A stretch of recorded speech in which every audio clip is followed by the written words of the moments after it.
Powered by the Montana Television Network.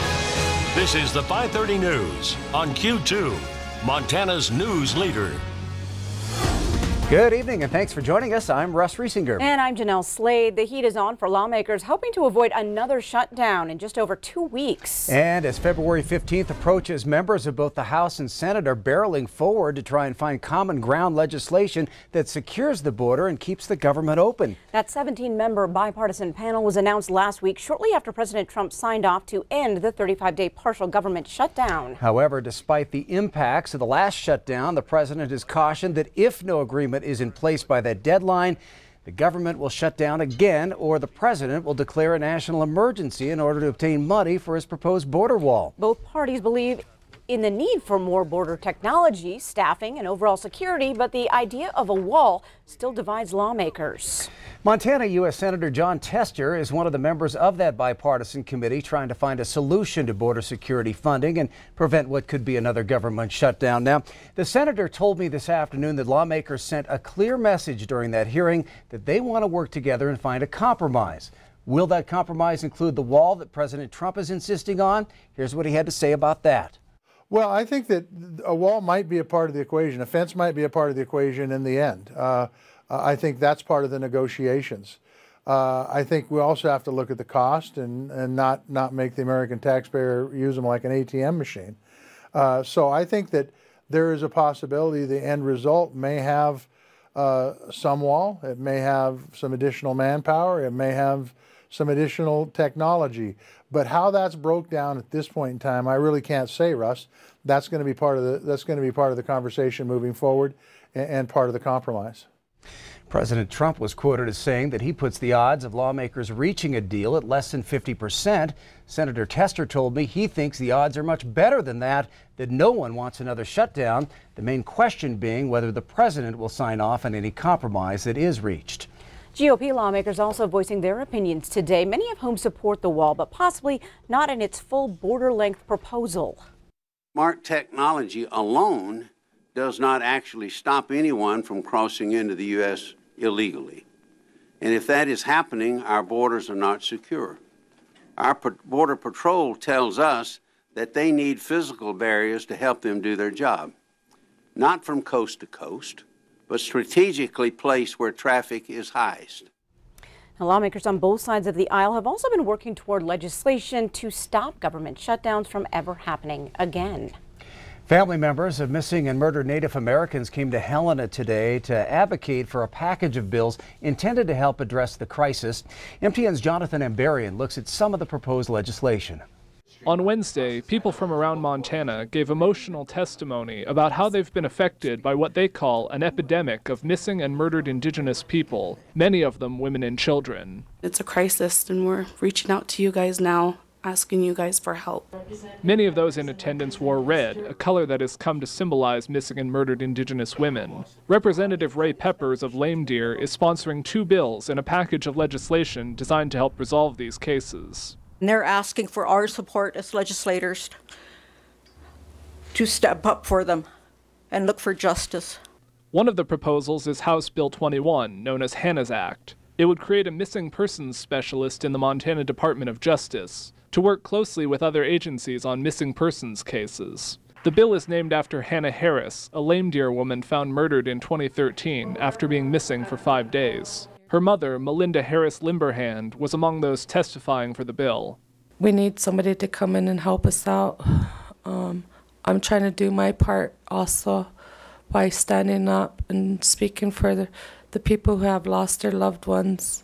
Another bill, House Bill 54, would require law enforcement agencies to open a report without delay when someone is reported missing, and add those reports to a national crime database as soon as possible. Paula Castro Stopp's daughter, 14-year-old Henny Scott, was missing for 3 weeks before her body was found.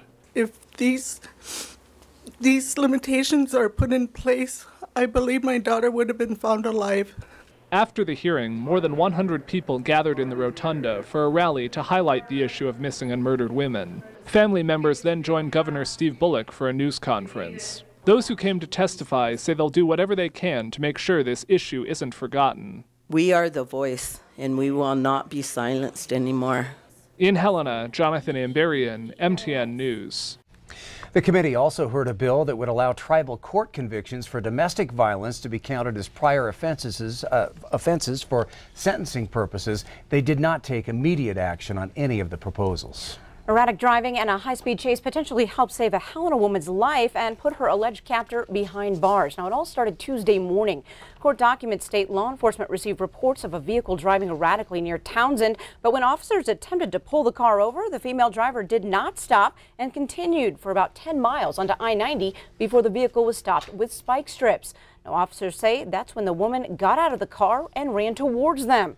The suspect, 28-year-old Thomas Lucero, appeared in a Gallatin County court this morning. He's charged with aggravated kidnapping and assault with a weapon. The victim told officers she had been in a relationship with Lucero for a few weeks. On Tuesday, she said Lucero ordered her to drive him to Billings. While Lucero slept, she says she kept the speed of the vehicle reasonable but purposely swerved toward oncoming traffic, flashed her lights, hoping someone would notify authorities. Turning to weather now, Bob, we definitely did not get the brunt of the polar vortex, thank goodness, but it was a little chilly out there. Yeah, this is probably going to be the coldest of the Arctic air we're going to see. The whole thing starts pushing into the Great Lakes. So let me see. Next stop is going to be Chicago. This is what we had for overnight low temperatures, reported overnight lows. It was sub-zero over at Jordan. Glendive was 3 below. You see Williston, North Dakota was 11 below. Here in Billings, our temperature was 14 above. It's really not so bad. It was a little chilly over at Butte and Bozeman for actual temperatures. Now, let me show you what the wind chill factors were at 8 o'clock this morning. It felt like 24 below zero at Williston, 15 below at Glendive, 9 below at Miles City. It felt like 16 below over in Butte. Here in Billings, we had a 1 degree reading wind chill factor. Now, things have actually rebounded very nicely. Now, take a look. Temps are everybody across the region, including Williston, now on the other side of zero. The coldest there now heading for Chicago. Next stop is going to be, well, they'll be colder than Antarctica. We're looking at maybe temps there. Wind chill factors like 50 below zero in that region. So we'll see what happens. Our forecast is actually starting to warm up a little bit. When you'll like, we'll talk about it in a few more minutes. All right, thanks, Bob.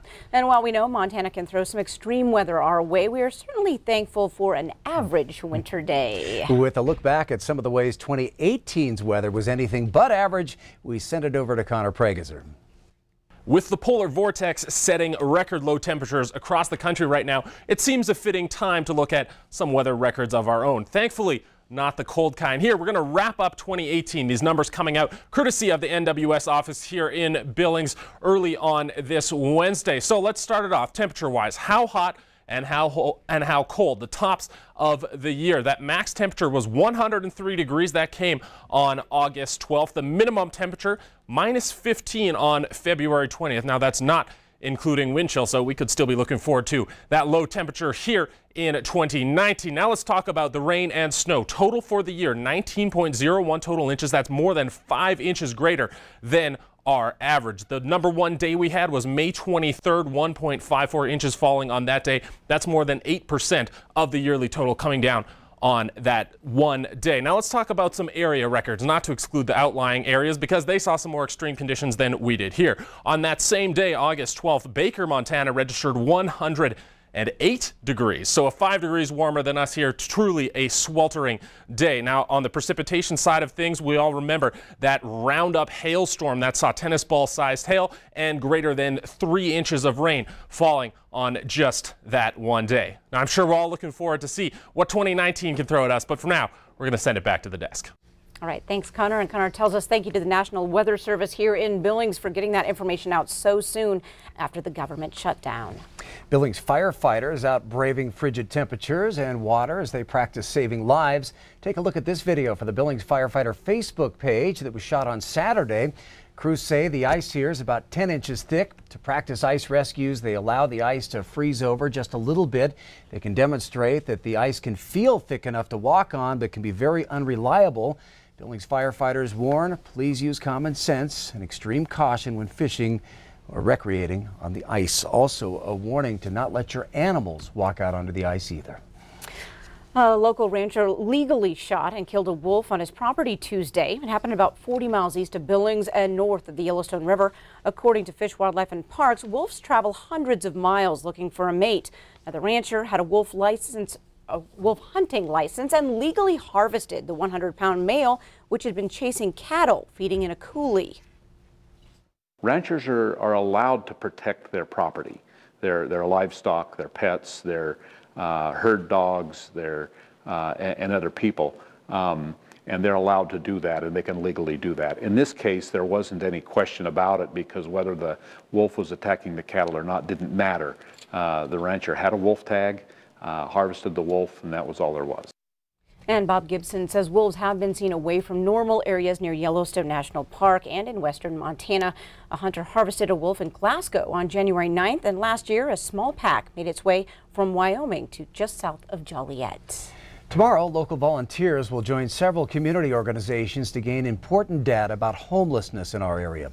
The Point in Time Homeless Survey is a coordinated effort to gather data about the extent of homelessness nationwide. That survey determines the number of homeless individuals living both on the streets and shelters and places such as cars and homeless camps. The supplies valuable data used for determining the right course of action for providing assistance in each area. The face of homelessness. We all think of the weathered man on the corner holding a cardboard sign, and that's not it. They're mothers, they're children, they're someone you walk by in Walmart, they're a teenager sitting next to your son in math class. And that's what is alarming, and it was so interesting about this particular survey, is that's when we find out that information. Last year's data found that there are around 1,400 homeless individuals in the 5-county area surrounding Billings. It also found 119 unaccompanied youth, 27 of those being unsheltered. Those who are interested in learning more about this survey or want to know how they can help, you can contact HRDC at 247-4732. 1 week from today, right here on Q2, Billings St. Jude Dream Home giveaway tickets will go on sale. And one lucky Q2 viewer will win this $500,000 home built by Classic Design Homes in the Ironwood subdivision for just $100. Now, tickets are limited, and the sooner you buy, the better chance you have to also win one of these several other prizes valued at more than $1,000. So this is what you need to know to get your ticket. Tickets will go on sale during Q2's Montana This Morning at 6 a.m. next Wednesday, February 6th. At that time, you can call the number on your screen and someone will walk you through the ticket purchase, or you can go to dreamhome.org, type in Billings, Montana, and buy your ticket. Now, here's some other important information. Due to Montana law, raffle tickets cannot be purchased with a credit card in Montana, but you can purchase your ticket with your Visa or MasterCard debit card, cash, or check. So again, next Wednesday morning, February 6th, tickets for the 2019 Billings St. Jude Dream Home giveaway go on sale right here on Q2. It's a great cause, and to learn more about the home and other prizes, head to ktvq.com, click on the Community tab, and then click on the St. Jude Dream Home giveaway page. Well, coming up on tonight's 5:30 News, it's Governor Bullock's last legislative session, and he's prepared to talk about the state of Montana. We'll look ahead at tomorrow's address. And in sports, Scott chats with Tony Robo and Jim Nantz, who'll be calling the Super Bowl right here on Q2 Sunday. You're watching MTN News with Janelle Slade and Russ Riesinger. Storm Tracker weather with Bob McGuire. And sports with Scott Breen. This is the 5:30 News on Q2, Montana's news leader.